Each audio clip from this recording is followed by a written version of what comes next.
Hello aspirants, I welcome you all at परचम classes. देखिए, कल संडे था, दोपहर 12 बजे अपना वीकली सेशन आना था, पर किसी कारणवश मजबूरी में वो सेशन नहीं आ सका था।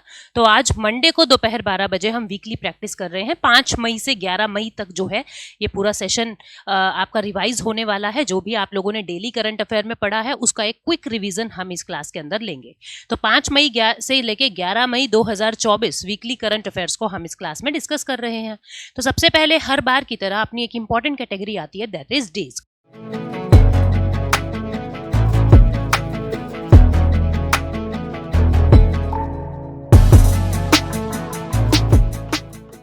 कौन कौन से डेज इस हफ्ते में सेलिब्रेट किए गए हैं। सबसे पहले दिन आता है 7 मई का। तो 7 मई को 65th raising day Border Road Organisation का मनाया गया है, यानी स्थापना दिवस है, 65th स्थापना दिवस। ठीक है, अब इस दिन क्या हुआ, एक प्रोजेक्ट लॉन्च हुआ, प्रोजेक्ट स्वास्तिक नाम का एक प्रोजेक्ट लॉन्च हुआ। कहाँ पे? सिक्किम में कुछ एक्टिविटीज की गई, ठीक है, इस डे को सेलिब्रेट करने के लिए। 7 मई 1960 यानी 7 मई 1960 को पंडित जवाहरलाल नेहरू जी ने बॉर्डर रोड ऑर्गेनाइजेशन की शुरुआत करवाई थी। ठीक है, और ये मिनिस्ट्री ऑफ डिफेंस के एडमिनिस्ट्रेटिव कंट्रोल में आता है। और ये क्या करता है, नॉर्थ और नॉर्थ ईस्ट रीजन के जो बॉर्डर एरिया के रोड्स हैं उनको डेवलप करता है। फ्रेंडली नेबरिंग कंट्रीज के साथ वहां पे रोड का कंस्ट्रक्शन करता है, इंफ्रास्ट्रक्चरल डेवलपमेंट करता है। ठीक है, इसका मोटो क्या है? श्रमेव सर्वम साध्यम, everything is achievable through hard work. Hard work से, परिश्रम से, श्रम से आप कुछ भी अचीव कर सकते हैं। इसका हेडक्वार्टर है नई दिल्ली में। इसके डायरेक्टर जनरल हैं लेफ्टिनेंट जनरल रघु श्रीनिवासन। ठीक है, नेक्स्ट डे जो है वो मनाते हैं हम, कौन सा, एक मिनट रुकेंगे। नेक्स्ट डे जो मनता है 7 मई को ही अस्थमा एजुकेशन यानी वर्ल्ड अस्थमा डे मनता है, और इसके अंदर एजुकेशन से यानी अवेयरनेस से अस्थमा को खत्म करने की कोशिश की जा रही है। इसको कौन ऑर्गेनाइज करता है वर्ल्ड अस्थमा डे को? Global initiative for asthma, GINA। GINA क्या है? ये एक WHO के साथ कोलैबोरेशन में एक ऑर्गेनाइजेशन है जो इस डे को वर्ल्ड अस्थमा डे की तरह 1993 से ही सेलिब्रेट करती आ रही है। ठीक है, क्योंकि अस्थमा जो है वो बहुत वर्ल्ड वाइड फैल चुका है और उसके अवेयरनेस को अब हमें वर्ल्ड वाइड फैलाना है। अब की बार की थीम थी अस्थमा एजुकेशन एम्पावर्स। ठीक है, यानी कि जो अस्थमा का ज्ञान है, जो उसकी एजुकेशन है, अवेयरनेस है उसके बारे में, वो एम्पावर करनी है। फिर मई 7 को ही वर्ल्ड एथलेटिक्स डे के रूप में मनाया जाता है। वर्ल्ड एथलेटिक्स डे को कौन हर साल 7 मई को ऑर्गेनाइज करता है? इंटरनेशनल एमेट्योर एथलेटिक फेडरेशन यानी कि IAAF। IAAF ने सबसे पहले 1996 में इस डे को सेलिब्रेट किया था, और ये 17 जुलाई 1912 को इसका फाउंडेशन हुआ स्टॉकहोम स्वीडन के अंदर, और इसका हेडक्वार्टर कहाँ है? वर्ल्ड एथलेटिक्स का मोनाको के अंदर इसका हेडक्वार्टर है। ठीक है, उसके बाद रविंद्रनाथ टैगोर जी का 163rd बर्थ एनिवर्सरी आई, जिनका जन्म 7 मई 1861 को कैलकाटा के अंदर हुआ। और ये एक पोएट, लिटरेचर, फिलोसोफर और इंडिया के तो है ही, एशिया के पहले non European Nobel prize receiver थे।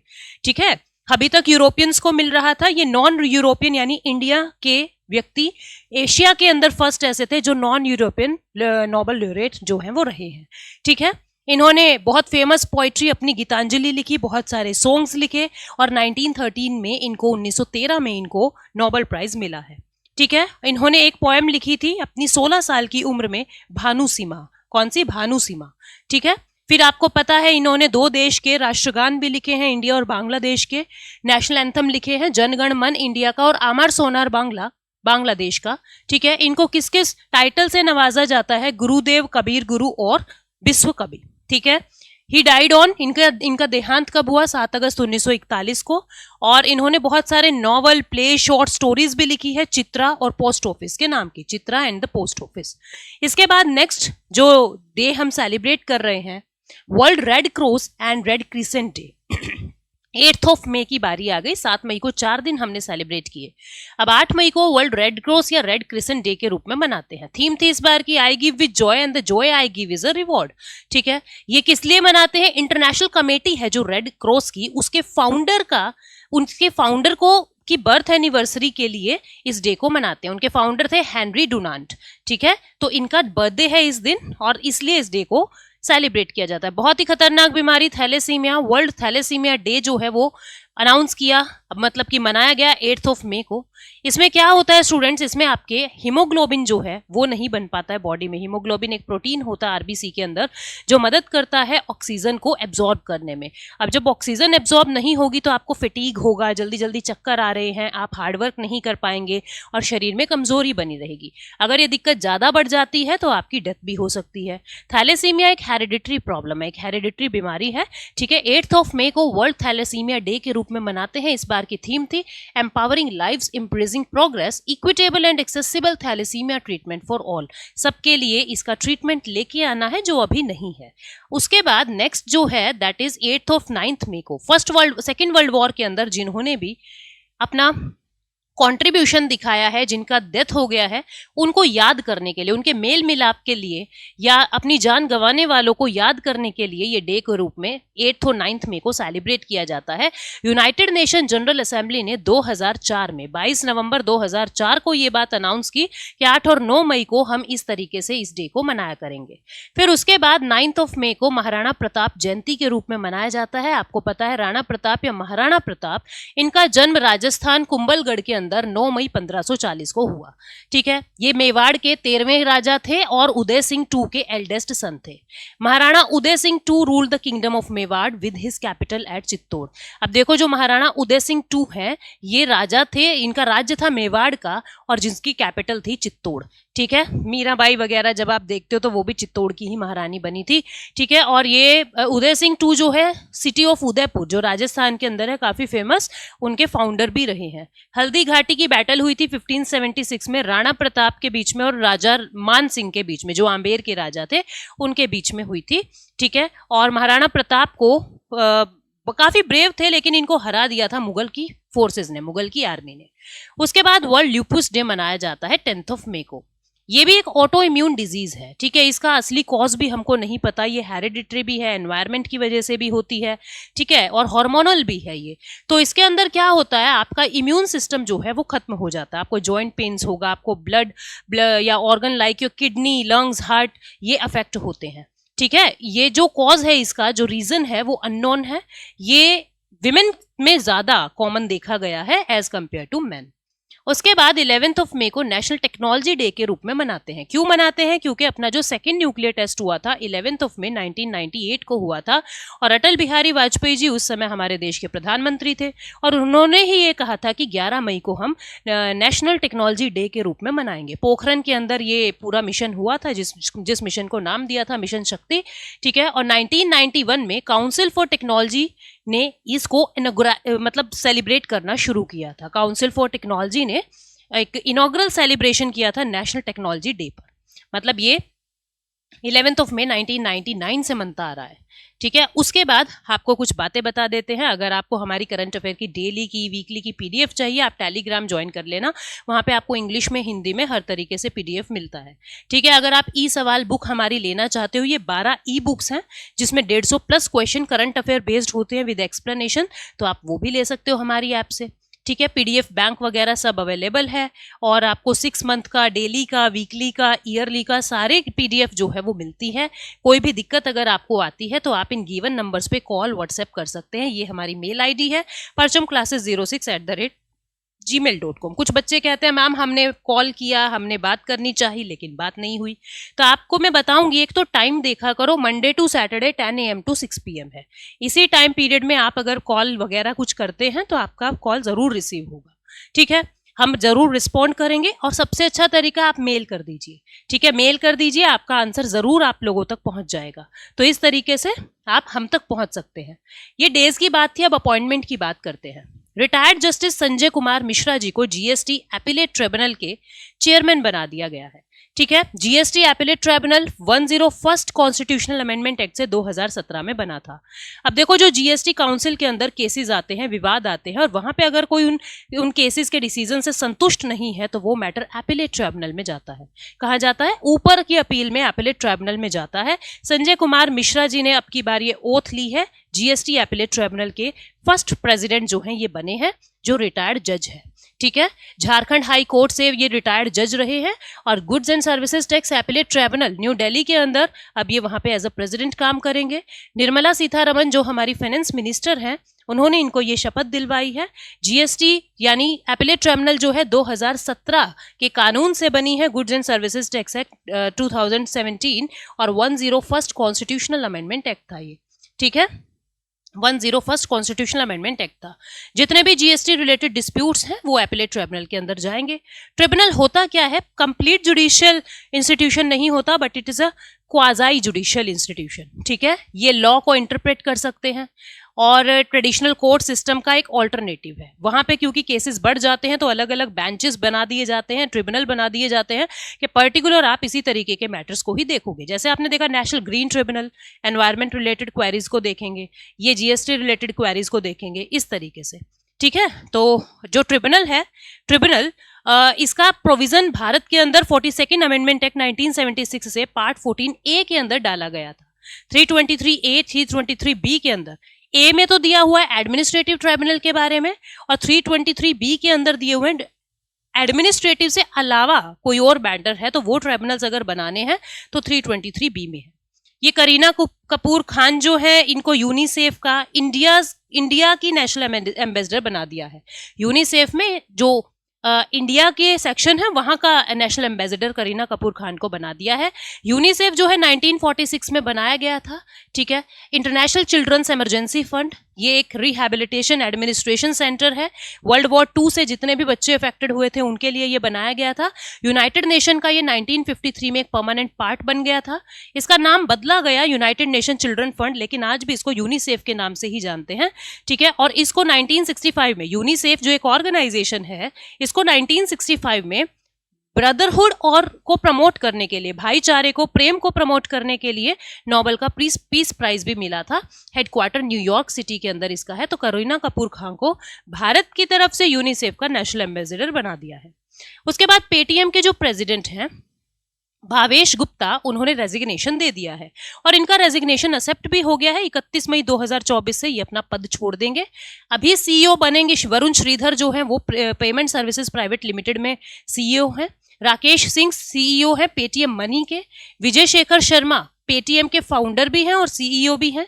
इसकी पेरेंट ऑर्गेनाइजेशन है 197 कम्युनिकेशन और इनका फाउंडेशन हुआ है पेटीएम का अगस्त 2010 के अंदर। अब अवार्ड्स की कैटेगरी पे चलते हैं। अवार्ड्स के अंदर देखो, ये पैलेस्टीन के जर्नलिस्ट हैं, इनको वर्ल्ड प्रेस फ्रीडम अवार्ड मिला है क्योंकि इतने मुश्किल हालातों के अंदर भी ये अपना काम इतने तरीके से कर रहे हैं, ठीक है। तो जो ये वर्ल्ड प्रेस फ्रीडम अवार्ड मिलता है पैलेस्टीन जर्नलिस्ट को मिला है, जो गाजा पट्टी के ऊपर जितनी भी परेशानियां हो रही है उनको रिकॉर्ड करने का काम कर रहे हैं ये जर्नलिस्ट, जो बहुत मुश्किल है, ठीक है। और ये जो अवार्ड है ना, इसका पूरा नाम है गुइलेर्मो कानो वर्ल्ड प्रेस फ्रीडम प्राइज। किसके नाम पे है ये? जो कोलंबिया के जर्नलिस्ट थे, ठीक है, कानो इसाजा, गुइलेर्मो कानो इसाजा, उनके नाम पे ये अवार्ड दिया जाता है। 1997 से ये अवार्ड एनुअली दिया जा रहा है।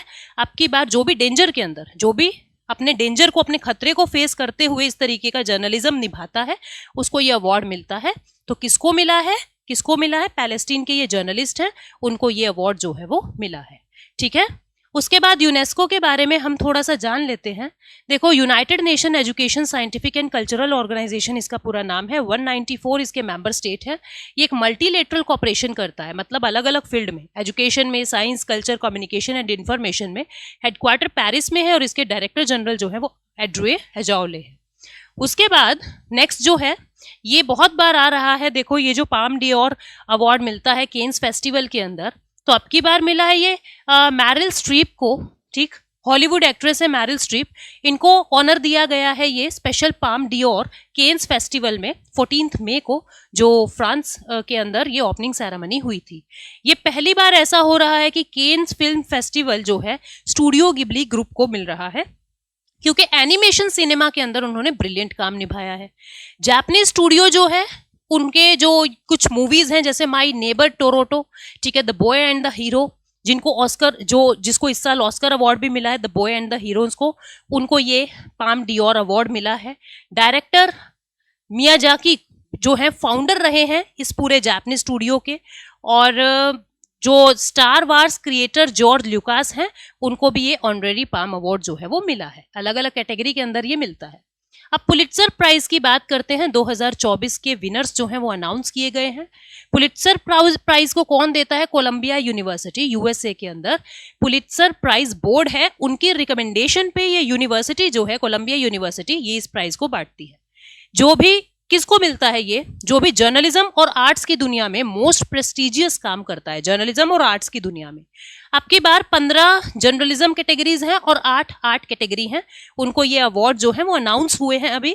जोसेफ पुलित्जर के नाम से 1904 से ये अवार्ड जो है वो मिलने लगा है। ठीक है, 1904 में ये अवार्ड अनाउंस हुआ था। 1917 से पहली बार ये अवार्ड जो है वो मिलना शुरू हुआ है।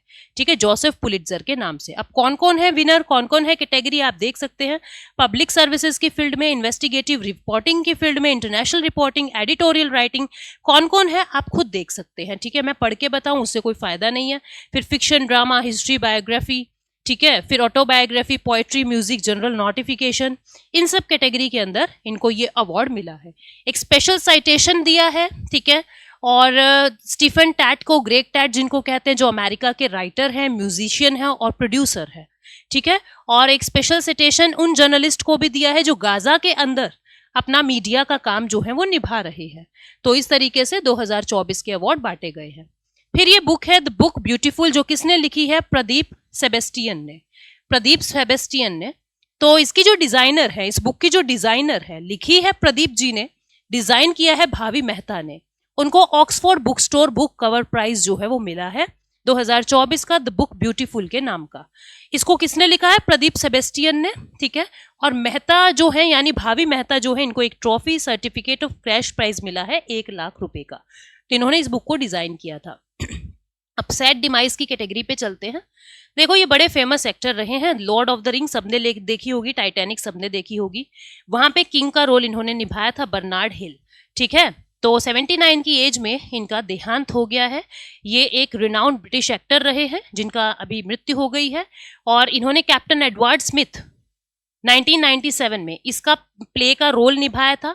ठीक है, और king Theoden, Lord of the Ring में जो किंग थियोडेन थे, उनका जो किरदार है वो निभाया था। 17 दिसंबर 1944 मैनचेस्टर, इंग्लैंड के अंदर इनका जन्म हुआ था। अब इनका देहांत हो गया है। साहित्य अकादमी विनर उर्दू लिटरेचर सलाम बिन रज़ाक, इनका 83 की उम्र में देहांत हो गया है। ये साहित्य अकादमी का अवार्ड ले चुके हैं उर्दू लिटरेचर के अंदर। इनकी स्टोरीज की, शॉर्ट स्टोरीज की कलेक्शन है, ये आप देख रहे हो, शिकस्ता बुतों के दरमियान। ठीक है, 2004 में इनका ये शॉर्ट स्टोरीज का कलेक्शन आया था। इनका देहांत हो गया है, जिनको ये अवार्ड मिला था। अवार्ड साहित्य अकादमी मिल चुका है, गालिब अवार्ड मिल चुका है, महाराष्ट्र उर्दू साहित्य अकादमी अवार्ड मिल चुका है। और इनका जो काम है वो है नांगी, दोपहर के सिपाही, मुआबिर और जिंदगी अफसाना नहीं। ये कुछ इनके फेमस काम है, बहुत सारे काम है, ये कुछ फेमस है। अब नेशनल कैटेगरी पे चलते हैं। देखो, इंडिया और कीनिया, पहले भी हम लोग जो है चीते लेके आए थे और भारत ने ये कहा हम हर साल इतने एक्स नंबर ऑफ चीता जो है बाहर से लेके आए करेंगे, क्योंकि भारत के अंदर इनकी संख्या घटती जा रही है। तो अब ये कहा इंडिया और केन्या ने कि फिर से चीता सोर्सिंग जो है वाइल्ड लाइफ सेंचुरी के लिए हमें डिस्कस करना है। इंडिया कीनिया के ऑफिशियल्स के डेलीगेशन को होस्ट करेगा इस मंथ के एंड तक। Gandhi Sagar wild life sanctuary जो है मध्य प्रदेश के अंदर, ये सेकेंड साइट की तरह चूज की गई है कि चीता को यहाँ पे ट्रांसफर किया जाएगा, ट्रांसलोकेट किया जाएगा। ठीक है, प्रोजेक्ट चीता के अंदर हमने क्या कहा था, पहले भी हम अफ्रीकन चीता लेके आए थे भारत के अंदर सितंबर 2022 में। अब फिर से ये कोशिश की जा रही है। Kuno national park in Madhya Pradesh, Sheopur district के अंदर 27 चीताज है। ठीक है, जिनको नामीबिया और साउथ अफ्रीका से लाए थे। 13 अडल्ट थे और 14 कब्स थे। ठीक है, 10 चीता जो है उनमें से बीमारी या इन्फेक्शन की वजह से मर गए थे। प्रोजेक्ट चीता के अंदर क्या कहा है कि हर 5 साल में एक बार 8 से 14 चीते जो हैं वो हम इंडिया के अंदर लेके आएंगे। कून्हो नेशनल पार्क मध्य प्रदेश में है, इसको याद रखना। ठीक, उसके बाद Gandhi Sagar wild life sanctuary की बात करते हैं। ये नॉर्थ वेस्टर्न मध्य प्रदेश के अंदर है। आप यहाँ पे लोकेशन देख रहे हैं इसकी। सेंचुरी जो है 1974 में इसको एज अ सेंचुरी नोटिफाई किया गया था। रिवर चंबल जो है इसको 2 भागों में डिवाइड करती है। ठीक है, उसके बाद नेक्स्ट है ये बॉर्डर रोड ऑर्गेनाइजेशन ने शिंकुला टनल को बनाना काम शुरू कर दिया है। जब ये टनल बन जाएगी 16,580 फीट की ऊंचाई पर, ये दुनिया की सबसे ऊंची टनल होगी। अभी चाइना में लीमा टनल है, लेकिन अभी उसको सरपास कर देगा। चाइना के चाइना के मीला टनल को ये सरपास करके हाईएस्ट बन जाएगा। अभी इस पे काम शुरू हुआ है। ये टनल है किसको किससे जोड़ता है, शिंकुला पास किसको किससे जोड़ता है, हिमाचल के लाहुल वैली को लद्दाख के जास्कर वैली से जोड़ता है। ठीक है, ये जो है कौन से रोड लिंक पे काम करेगा, नीमू पदम दारचा रोड लिंक को कनेक्ट करेगा 16,580 फीट पर। 2025 तक ये कंप्लीट हो जाएगा ऐसा कहा जा रहा है। स्टेट कैटेगरी पे आते हैं। स्टेट कैटेगरी के अंदर देखो, उत्तराखंड टूरिज्म ने इंडिया का पहला फर्स्ट एस्ट्रो टूरिज्म कैंपेन जो है, जिसका नाम है नक्षत्र सभा।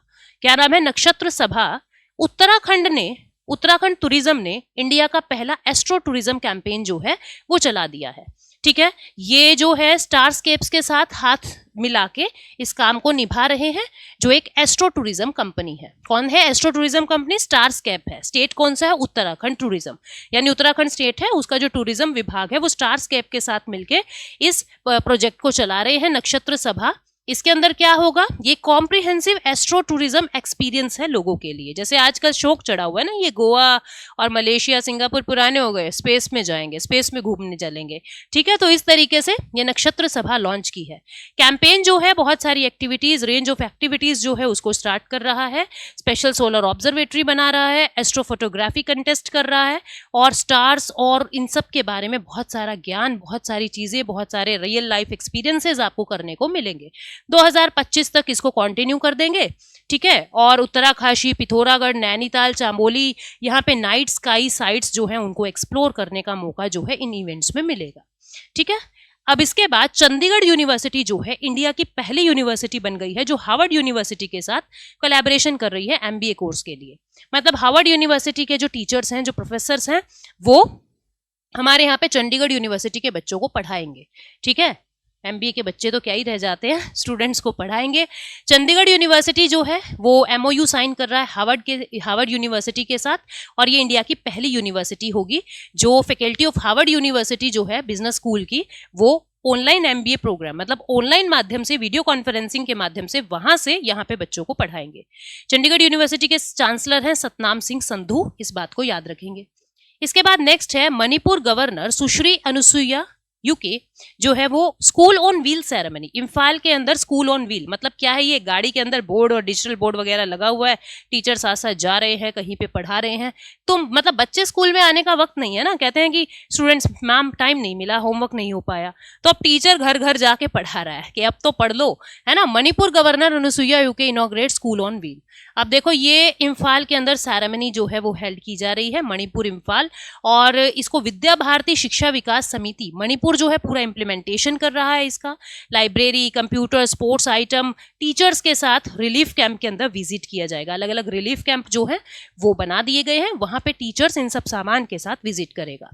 उसके बाद टाइगर ट्रांसलोकेशन की बात है। महाराष्ट्र गियर्स अप, ताडोबा जो आपकी महाराष्ट्र के अंदर ताडोबा टाइगर रिजर्व है, वहां से टाइगर्स को सह्याद्री टाइगर रिजर्व लेके जाया जा रहा है, ट्रांसलोकेट किया जा रहा है महाराष्ट्र के अंदर। ठीक है, सिर्फ 5 टाइगर जो है, Sahyadri tiger reserve is one of the only 5 tiger reserve in country.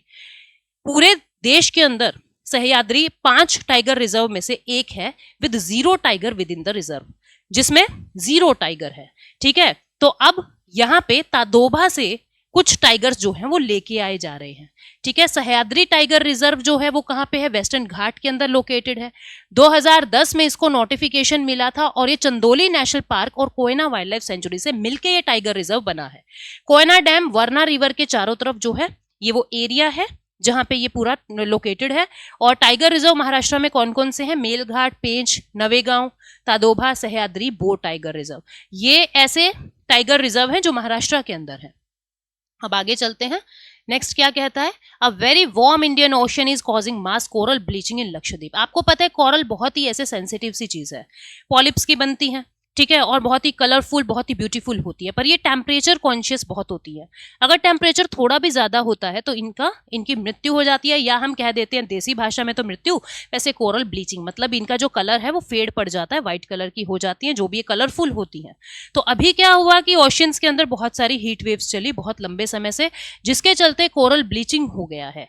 ठीक है, central marine fishery research institute CMFRI जो है उसने ये रिकॉर्ड किया है कि लक्षद्वीप सी के अंदर अब लेट अक्टूबर से ही 2023 में मरीन हीट चल रही है, और जहां पे क्या किया जा रहा है, हाई ओशियन टेम्परेचर एबनॉर्मली बढ़ता जा रहा है, जिसके चलते पूरा कोरल ब्लीचिंग जो है वो हो गया। ठीक है, कॉरल्स क्या है,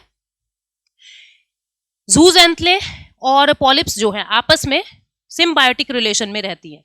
एक को रहने को घर मिल जाता है, एक को भोजन मिल जाता है, आपस में सिम्बायोटिक रिलेशन में रहती हैं। ठीक है, म्यूचुअल रिलेशनशिप बनाती हैं। और इसके अंदर क्या होता है, ये बहुत ज़्यादा टेम्परेचर सेंसिटिव होती है, लाइट सेंसिटिव होती है। तो थोड़ा भी टेम्परेचर या लाइट अगर बढ़ता है तो इनकी ब्लीचिंग हो जाती है। ठीक है, यहाँ इमेज नहीं है क्या, ये रही, देखो ये कलरफुल था, ये आपको कोरल ब्लीच दिख रहा है, बिल्कुल फेड हो जाती है। ठीक है, नेक्स्ट क्या है, next is new India. India became the world's third largest solar power generator. Japan था तीसरे नंबर पे, अब इंडिया आ गया है दुनिया में तीसरा सबसे ज्यादा सोलर एनर्जी जनरेट करने वाला देश बन गया है। ग्लोबल एनर्जी टैंक एम्बर ने ये पूरा रिव्यू किया 2024 में, और ये कहा कि भारत जो है तीसरे नंबर पे आ गया है।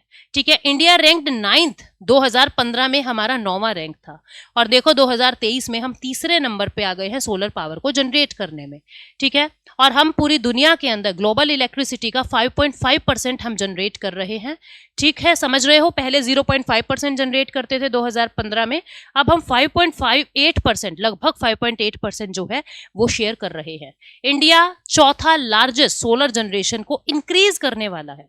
मतलब कितना हो गया वो बात अलग है, इंक्रीमेंट कितना हुआ है, चौथे नंबर पे हम इंक्रीज कर रहे हैं। सबसे ज्यादा चाइना के अंदर, फिर यूएस, फिर ब्राजील और फिर इंडिया। ग्रोथ की बात है। ठीक है, टॉप 4 जो है वो देखे आपने, और ओवरऑल ग्रोथ जो है 75% पूरी दुनिया में देखी गई है। अब चलते हैं इंटरनेशनल कैटेगरी पे। इंटरनेशनल कैटेगरी क्या कहती है, प्रो चाइना, देखो इनका नाम थोड़ा अजीब है, हम हिंदी में देख लेते हैं। सोलोमन द्वीप समूह के जेरेमिया मानेले को प्रधानमंत्री चुना गया है। सोलोमन द्वीप ग्रुप है। ठीक है, छोटे छोटे आइलैंड्स का, 6 मेजर आइलैंड है, 900 स्मॉलर आइलैंड है। ओशिनिया का ये पार्ट है, आप देख रहे हो ऑस्ट्रेलिया के पास पड़ता है। दिस इज सोलोमन आइलैंड, और इसकी कैपिटल है होनाइरा, और इनको जो है यहाँ पे प्रेसिडेंट बनाया गया है जेरेमिया मानेले। ठीक है, उसके बाद आर्कियोलॉजिस्ट ने 7000 साल पुराना सर्बिया की एक प्री हिस्टोरिक सेटलमेंट जो है वो अनकवर कर दी है। जो पुरातत्व विभाग वाले हैं उन्होंने 7000 साल पुरानी सर्बिया में एक प्री हिस्टोरिक सेटलमेंट को ढूंढा है, जो लेट नियोलिथिक पीरियड की मानी जा रही है। ये भी कुछ भी खोद लाते हैं ना, है ना। जो सर्बिया है वो एक लैंडलॉक्ड कंट्री है। ठीक है, ये आप देख पा रहे हो, सर्बिया एक लैंडलॉक कंट्री है। ठीक है, आप देख पा रहे हो, कैपिटल सिटी है ये बेलग्रेड, कैपिटल सिटी, इसकी कैपिटल सिटी है बेलग्रेड, और करेंसी है इसकी सर्बियन दिनार। ठीक है, आगे नेक्स्ट जो है, नेपाल ने अपनी करेंसी को रीडिजाइन किया है और खुद का मैप जो है इस पे बनाया है, और उस मैप में भारत की भी कुछ टेरिटरीज को इन्होंने अपना अधिकार बताते हुए दिखाया है। तो इंडियन टेरिटरी कौन कौन सी, लिपुलेख, लिम्बियाधुरा और काला पानी, ये सब इंडियन टेरिटरी के अंदर आता है, और नेपाल ने इसको अपनी करेंसी पे अपने मैप के अंदर इंक्लूड कर दिया है, जो अच्छी बात नहीं है। ठीक है, 18 जून 2020 को नेपाल ने ये पूरा अपडेशन किया है, अपने संविधान के अंदर अमेंडमेंट्स किए हैं। नेपाल हमारे साथ 1850 किलोमीटर का बॉर्डर एरिया शेयर करता है। 5 Indian states, Sikkim, West Bengal, Bihar, UP, Uttarakhand का इसके साथ लगता है, और अब जो है इंडिया के साथ इस तरीके की बात हुई है। ठीक है, और सगोली ट्रीटमेंट हुई थी, ट्रीटी हुई थी 1816 में एंग्लो नेपाल वॉर के वक्त, जहां पे ये सारी बॉर्डर्स जो हैं वो बताए गए थे। अब जो काली नदी है जिसको महाकाली भी कहते हैं, ऐसा कहा जा रहा है उसके एक तरफ नेपाल है, एक तरफ इंडिया है, लेकिन उसका जो ओरिजिन पॉइंट है वो भी दोनों देश अलग अलग बता रहे हैं। भारत कुछ कह रहा है और वहां पे कुछ और कहा जा रहा है। ठीक है, तो ये सारा विवाद था। ये पूरा एरिया है जिसको नेपाल कह रहा है कि ये हमारा है, लेकिन ये इंडियन टेरिटरी में आता है, ऐसा इंडिया का दावा है। उसके बाद अच्छा, ये जो एरिया है ना, इस पे इतनी लड़ाई क्यों है, क्योंकि ये नेपाल, इंडिया और चाइना के ट्राई जंक्शन पे है, तो ये बहुत ज्यादा ना ऐसे स्ट्रेटेजिक, काफी इंपॉर्टेंट हो जाता है स्ट्रेटेजिकली। फिर उसके बाद पनामा इलेक्शन जीत गए हैं कौन, जोस राउल मोलिनो, ये इस इलेक्शन को जीत गए हैं। जोस राउल मोलिनो जो है पनामा के राष्ट्रपति चुनाव को जीत गए हैं। कैपिटल है पनामा सिटी, करेंसी है इनकी बल्बोआ, यूनाइटेड स्टेट्स डॉलर भी यहाँ पे जो है वो चलती है। ठीक है, पनामा आप देख पा रहे हो, कैरिबियन सी। यूरोपियन यूनियन ने first law against violence toward women, मतलब महिलाओं के खिलाफ जो वायलेंस है, महिलाओं के प्रति हिंसा जो है, यूरोपियन यूनियन ने पहला लॉ जो है उनके खिलाफ जारी कर दिया है। क्या है? महिलाओं के हिंसा के खिलाफ एक लॉ जारी कर दिया है। क्या कहा है? 27 नेशंस, यूरोपियन यूनियन के 27 नेशंस में महिलाओं को वायलेंस से, फोर्स्ड मैरिज से, फीमेल जेनिटल म्यूटिलेशन से और ऑनलाइन हैरेसमेंट से बचाना है। ठीक है, 1 साल से 5 साल की सजा कर दी अकॉर्डिंग टू क्राइम, जैसा भी क्राइम होगा उस हिसाब से। अगर कोई बच्ची है, उसके साथ बुरा हो रहा है, या स्पाउस या एक्स स्पाउस कुछ कर रहा है, तो पनिशमेंट और ज्यादा सीवियर हो जाएगी। ठीक है, और 3 साल के अंदर अंदर ये सारा काम जो है नेशनल लॉ बन जाएगा। India showcases tourism potential at Arabian travel mart 2024। India, Bharat ने अरेबियन ट्रेवल मार्ट 2024 में पर्यटन क्षमता का प्रदर्शन किया। अपने टूरिज्म को दिखाया भारत ने अरेबियन ट्रेवल मार्ट 2024 में। ठीक है, मिडल ईस्ट टूरिज्म मार्केट के अंदर अपनी प्रेजेंस दिखाने के लिए जो दुबई में हो रहा है 6 से 9 मई 2024 को, भारत ने भी उसमें हिस्सा लिया और अपने टूरिज्म पोटेंशियल को दिखाया। अब की बार जो थीम रही पूरे मार्ट की, that was empowering innovation transforming travel through entrepreneurship. ठीक है, तो इंडिया ने क्या लॉन्च किया? Cool summers of India campaign named coolcation. क्या नाम रखा कैंपेन का? कूल केशन।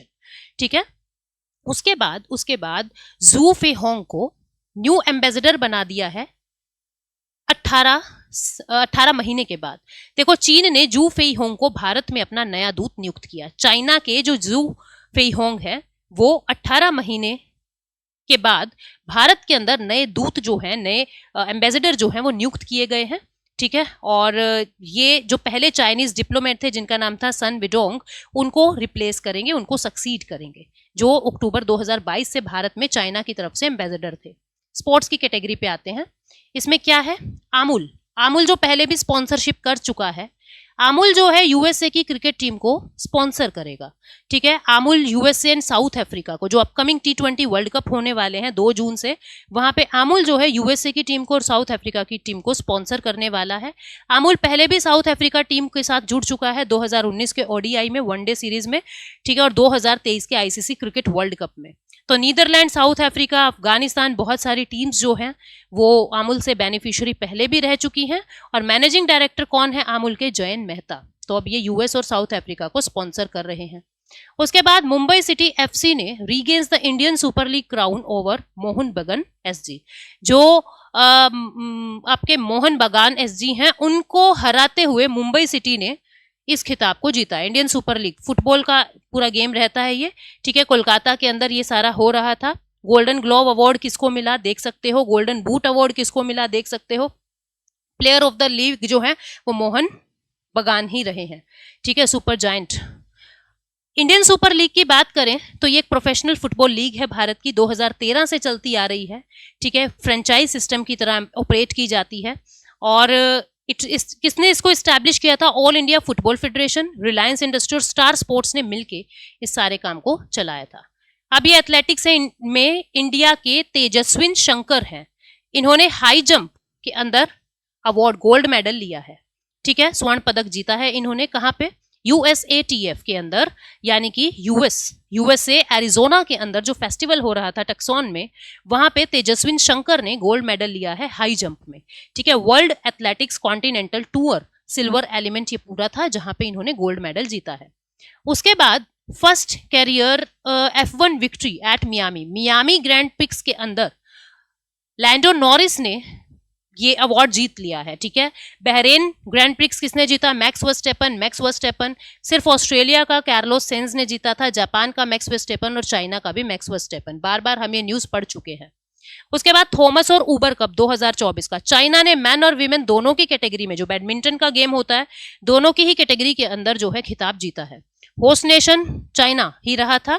और 14 चैंपियन टीम इंडोनेशिया, जो 14 बार चैंपियन रहा है, उसको हराते हुए फाइनली चाइना इनसे आगे आ चुका है। ठीक है, चाइना ने 16th विमेन टीम, मतलब जिसको ऊबर कप कहते हैं, उसमें जीत हासिल की है। जब मेंस की बैडमिंटन टीम चैंपियनशिप होता है उसको तो कहते हैं थॉमस कप, और जब विमेन का बैडमिंटन चैंपियनशिप टीम होती है उसको कहते हैं ऊबर कप। दोनों में ही चाइना ने अपनी जगह बनाई है। उसके बाद 2024 का मैड्रिड ओपन हो रहा था। ठीक है, जिसमें ईगा स्वेटेक और एंड्रे रुब्लेव जो हैं वो जीते हैं। आसान सी न्यूज है, नाम आपको याद रखना है। उसके बाद Spanish football club real Madrid ने 36 ला लीगा टाइटल जो है वो जीत लिया है। ला लीगा एक प्रोफेशनल टाइटल मिलता है जो Spanish football club real Madrid ने इसको जीत लिया है। ठीक है, इंडिया ने 3 gold 2 bronze Asian open pickle ball के अंदर वियतनाम में ये अपने हिस्से में कर लिए हैं, अपने पाले में कर लिए हैं। अमूल जो है वो ऑफिशियल स्पॉन्सर बन रहा है श्रीलंका का for T20 world cup. Official sponsor बन रहा है श्रीलंका का, ठीक है। स्पॉन्सर और किसको कर रहा है? यूएसए साउथ अफ्रीका को भी और इधर श्रीलंका को भी ये स्पॉन्सरशिप कर रहा है, ठीक है। उसके बाद आईसीसी ने women's T20 world cup schedule जो है वो जारी कर दिया है। ये 9वां T20 वर्ल्ड कप शेड्यूल होने वाला है, यानी वर्ल्ड कप होने वाला है जो बांग्लादेश के अंदर होगा अक्टूबर 3 से अक्टूबर 20 तक, और उसका पूरा शेड्यूल जो है वो जारी कर दिया है। आईसीसी के सीईओ हैं जियोफ एलाडाइस, ठीक है। ग्रुप ए में Australia, India, New Zealand, Pakistan, Sri Lanka की टीम है। ग्रुप बी में Bangladesh, England, south Africa, West Indies और स्कॉटलैंड की टीम है, ठीक है। साइंस एंड टेक की कैटेगरी पे आते हैं। देखो ये फ्लर्ट, ये एक नया वेरिएंट आया है कोविड-19 का जो यूएसए के अंदर काफी फैलता जा रहा है और जिसकी चिंता बढ़ती जा रही है। ओमिक्रॉन का जो वेरिएंट था उसी का ही एक वेरिएंट माना जा रहा है और यूं कहा जा रहा है कि ओमिक्रॉन जैसे ही सिम्टम है, बुखार होता है, शरीर दुख रहा है इसके अंदर, ठीक है, आपको जॉइंट पेन हो रहा है, ये सारी चीजें जो है वो इसके अंदर होते हैं। 3 केरला डिस्ट्रिक्ट ने वेस्ट नाइल फीवर को लेके अलर्ट जारी कर दिया है। थ्रिसुर, मल्लापुरम और कोझिकोड के अंदर ये कह दिया है कि ये जो फीवर है ये फैलता जा रहा है, तो इसके बारे में अलर्ट जारी कर दिया है। 2011 में ये फीवर पहली बार डिटेक्ट किया गया था। आरएनए वायरस को ये बहुत ज्यादा मतलब कि सिंगल स्ट्रैंडेड आरएनए वायरस को अफेक्ट करता है और ये मॉस्किटो से फैलता है, ठीक है, मॉस्किटो से फैलता है। ट्रांसमिशन कैसे होता है? बर्ड से मच्छर में जाएगा, मच्छर से इंसान और एनिमल में जाएगा, तो इस तरीके से इसका पूरा ट्रांसमिशन प्रोसेस जो है वो रहता है, ठीक है। नेक्स्ट जो है एस्ट्रोनॉट सुनीता विलियम, तीसरी बार स्पेस जाने की बात थी, लेकिन इससे अगली ही न्यूज में ये बताया गया है कि वो जो इनकी बात थी वो रुक गई है, ठीक है। अभी तो देखते हैं कि तीसरी बार ये जा रही थी स्पेस के अंदर, बोइंग स्टार लाइनर के स्पेसक्राफ्ट में बैठ के ये अपने एक और कलीग के साथ जो है वो स्पेस स्टेशन के अंदर जा रही थी। आपको पता था ये लगभग 300 प्लस डेज के लिए स्पेस में रही थी। काफी फेमस है सुनीता विलियम, भारतीय मूल की हैं। बोइंग स्टार लाइनर जो है 7 एस्ट्रोनॉट तक ऊपर पहुंचा सकते हैं, मतलब स्पेस में ले जा सकते हैं, और इनका जो स्पेसशिप है वो ऐसा है कि 10 बार उसको रीयूज आप कर सकते हो, ठीक है, 10 बार रीयूज उसको कर सकते हो। सुनीता विलियम जो है वो 322 दिन के लिए अपने 2 मिशंस के अंदर स्पेस के अंदर अपना समय बिता चुकी हैं, 50 घंटे 40 मिनट, ठीक है। She is second on the list of total cumulative space walk, second है, और मतलब सेकंड है ये जो इतना वक्त स्पेस में इन्होंने बिताया है। 2 मिशन एक्सपीडिशन 14/15 और 32/33 ये इनके 2 मिशन रहे हैं। नेक्स्ट ही न्यूज में ये बताया सुनीता विलियम जिन्हें जाना था स्पेस के अंदर, अभी कुछ रॉकेट के अंदर ग्लिच आने की वजह से इनकी सारी बात पोस्टपोन हो गई है, ठीक है। अब इसरो ने अपना की टेस्ट जो है फर्स्ट सेमी क्रायोजेनिक इंजन का फर्स्ट टेस्ट जो है वो कर दिया है। इसरो ने सेमी क्रायोजेनिक इंजन 200 इसका टेस्ट महेंद्रगिरी तमिलनाडु के अंदर कर दिया है, ठीक है। इसरो का हेडक्वार्टर कहाँ है? बेंगलुरु। 15 अगस्त 1969 को इनको फाउंडेशन हुआ। विक्रम साराभाई फाउंडर रहे, डायरेक्टर हैं इसके एस सोमनाथन। तो अब इसके बाद है कैंडल वैक्स। अब देखो क्या हुआ कि मोमबत्ती से जो मोम निकलता है, जो वैक्स निकलता है, उससे रॉकेट चला दिया है, ठीक है। तो ये टेस्ट किया था जर्मनी की कंपनी ने, कैंडल वैक्स से एक बहुत ही शॉर्ट टाइम के लिए एक रॉकेट को चला दिया है, ठीक है। ये 12 मीटर का 2.5 टन का रॉकेट था जिसको टेस्ट किया गया। ऑस्ट्रेलिया से इसको लैंड ऑफ किया गया और कैरिंग कैपेसिटी 250 kg की है, 250 किलोमीटर तक इसको उड़ाया गया। उसके बाद माइंडग्रोव कंपनी ने भारत की पहली वाणिज्यिक MCU चिप लॉन्च की। MCU क्या है? ये माइक्रो कंट्रोलर चिप होती है। माइंड ग्रूव कंपनी ने भारत की पहली कमर्शियल MCU चिप को लॉन्च किया है, ठीक है। हाई परफॉर्मेंस है, सिक्योरिटी के पॉइंट ऑफ व्यू से काफी अच्छी जो है ये चिप रहने वाली है।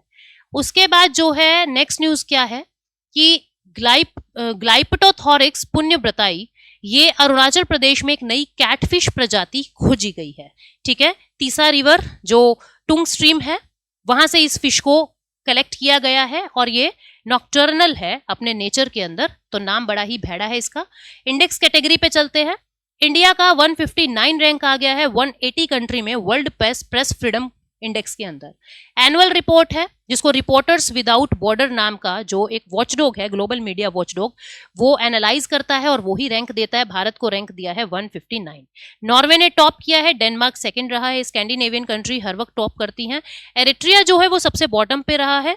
सीरिया सेकंड लास्ट रहा है, ठीक है। और भारत जो है वो 158 रैंक पे रहा है। इंडिया का रैंकिंग जो है 2023 में 161 से 2024 में 159 हो गया है, ठीक है। और हमारे जो स्कोर हैं पिछले साल की तुलना में कम हुए हैं, 36.62 से 31.28 हो गया है। टर्की, पाकिस्तान, श्रीलंका से हम पीछे हैं, जिनका 158, 52 और 150 रिस्पेक्टिवली ये रैंक रहा है। तो भारत बहुत ज्यादा अच्छे पड़ाव पे नहीं है। वर्ल्ड माइग्रेशन रिपोर्ट की बात करते हैं तो देखो रेमिटेंसेज आते हैं। रेमिटेंस क्या होता है? जब आप अपने देश में पैदा हुए, मतलब कहीं एक देश में पैदा हुए लेकिन दूसरे देश में काम करने जा रहे हो, और वहां से फिर आप क्या कर रहे हो, वहां से फिर पैसे भेज रहे हो अपने देश के अंदर, दैट इज रेमिटेंस। तो भारत रेमिटेंस में टॉप करता आया था और टॉप ही करता आ रहा है। वर्ल्ड माइग्रेशन रिपोर्ट 2024 की, जिसको United Nation International Organisation for Migration prepare करती है, ढाका बांग्लादेश के अंदर इन्होंने रिलीज कर दिया है। इंडिया पहली कंट्री बन गई है वर्ल्ड में $100 बिलियन प्लस इनवर्ड रेमिटेंस करने वाली, ठीक है। इंडिया ने इतना रिसीव किया 2022 में भी। मैक्सिको और चाइना भी जो है सेकंड स्पॉट पे आपको देखने को मिलेंगे। इसके बाद जो है मैक्सिमम माइग्रेशन जो है भारत में कहां से होता है? यूएई से होता है। मैक्सिमम माइग्रेशन यानी रेमिटेंस भारत में यूएई से होता है, ठीक है। West Asia, particular Gulf country, ये लार्जेस्ट डेस्टिनेशन रही है माइग्रेंट वर्कर्स की। तो ये सारी बातें आपको याद रखनी है। उसके बाद मुंबई और दिल्ली, ये 50 वेल्दियस्ट सिटी में, वर्ल्ड की 50 वेल्दियस्ट सिटी के अंदर अपनी जगह बना चुका है। हैनली एंड पार्टनर ने इस बात को बताया है। मुंबई 24th पे है, दिल्ली 37th पे है। टॉप 50 अमीर शहरों के अंदर जो है मुंबई और दिल्ली आ गया है। न्यूयॉर्क सिटी लीड कर रही है पहले नंबर पे, और यूएस की 11 सिटी जो है टॉप 50 में है। New York, the Bay Area, tech hub, Tokyo, Singapore, London, इस तरीके से आप ये देख पा रहे हो टॉप 10 वेल्दियस्ट कंट्री। बेंगलुरु जो है वो फास्टेस्ट ग्रोइंग सिटी जो है उसकी तरह बन चुका है, ठीक है। बेंगलुरु फास्टेस्ट ग्रोइंग सिटी है। डिफेंस की कैटेगरी में चलते हैं। बेंगलुरु की फर्म द्वारा विकसित स्वदेशी बम वर्षक मानव रहित विमान, मतलब बेंगलुरु की एक फर्म ने अनमैन्ड एरियल व्हीकल, जैसे ड्रोन्स होते हैं, बॉम्बर हैं, मतलब ऊपर से आप बॉम्ब गिरा सकते हैं, ठीक है। Flying Wedge Defence, a city based defence and aerospace technology firm ने FWD-200B अनमैन्ड एयरक्राफ्ट बना दिया है। यह भारत का पहला इंडिजिनस बॉम्बर अनमैन्ड एयरक्राफ्ट होने वाला है। तो किसने बनाया है? बेंगलुरु की फर्म ने। 100 kg का पेलोड कैपेसिटी इसकी होने वाली है, ठीक है। उसके बाद BSF on request posting airfare booking etcetera in new guidelines. क्या कह रहा है? BSF नए दिशा निर्देशों में ऑन रिक्वेस्ट पोस्टिंग कर रहा है, और हवाई किराया बुकिंग आदि इनके बारे में कुछ नए रूल्स जो हैं वो बने हैं। बहुत ज्यादा इंपॉर्टेंट नहीं है, आपको बहुत ज्यादा गहराई में जाने की जरूरत नहीं है। अब इसके बाद गगन स्ट्राइक 2, इंडियन आर्मी और इंडियन एयरफोर्स दोनों पंजाब में इस एक्सरसाइज को कंडक्ट कर रहे हैं। प्रैक्टिस की दोनों ने, अपना अपना अभ्यास दिखाया गगन स्ट्राइक 2 पंजाब के अंदर। उसके बाद इंडियन एयरफोर्स ने बाम्बी बकेट नाम का ऑपरेशन नैनीताल फॉरेस्ट फायर को बुझाने के लिए चलाया था। तो इस बात को याद रखेंगे कि जो बैम्बी बकेट है ये एक स्पेशलाइज्ड अपरेटस होता है, ठीक है, जो एरियल फायर फाइटिंग पर्पस के लिए यूज किया जाता है। 1983 में इसको इंट्रोड्यूस किया था। ऊपर से ही कुछ इस तरीके से वर्षा की जाती है कि जो आग है वो बुझ जाए। तो ये काम इंडियन एयरफोर्स ने निभाया है। ट्राई सर्विसेज कॉन्फ्रेंस परिवर्तन चिंतन 2 जो है उसको, जो हमारे सेंट्रल डिफेंस सर्विस के चेयरमैन हैं जनरल अनिल चौहान जी, उन्होंने इसको लीड किया, चेयर किया। ट्राई सर्विस कॉन्फ्रेंस मतलब कि एक परिवर्तन चिंतन 1 हुआ था, अब ये परिवर्तन चिंतन 2 है, जिसके अंदर एयरफोर्स, जल सेना, थल सेना, वायु सेना तीनों मिलके क्या और बेटर काम हो सकते हैं उसकी बातें करते हैं। Google deep mind unveils next generation of drugs discovery AI model. Google deep mind ने थर्ड मेजर वर्जन जो है अल्फा फोल्ड का वो जारी कर दिया है, ठीक है, गूगल डीप माइंड ने। अब इकोनॉमी की कैटेगरी पे चलते हैं। ICICI market cap tops ₹8 trillion, become the second bank after HDFC। देखो मार्केट कैपिटल HDFC का सबसे ज्यादा है, दूसरे नंबर पे ICICI बैंक आ गया है, ठीक है, जिसका मार्केट कैपिटल क्या होता है? उसके पास टोटल कैपिटल, टोटल वेल्थ कितना है?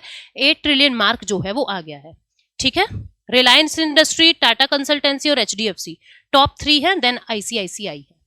उसके बाद Bajaj auto to launch world's first CNG powered bike. CNG powered bike Bajaj auto ने चला दी है, ठीक है, और इसका नाम जो है वो ब्रूजर 125 CNG के नाम से होगा। और 20,000 CNG मोटरसाइकिल जो है वो इनिशियल कैपेसिटी में लॉन्च की है। बजाज के मैनेजिंग डायरेक्टर है राजीव बजाज, फाउंडर जमनालाल बजाज। 29 नवंबर 1945 को ये आया था, हेडक्वार्टर पुणे महाराष्ट्र के अंदर है। उसके बाद क्या है,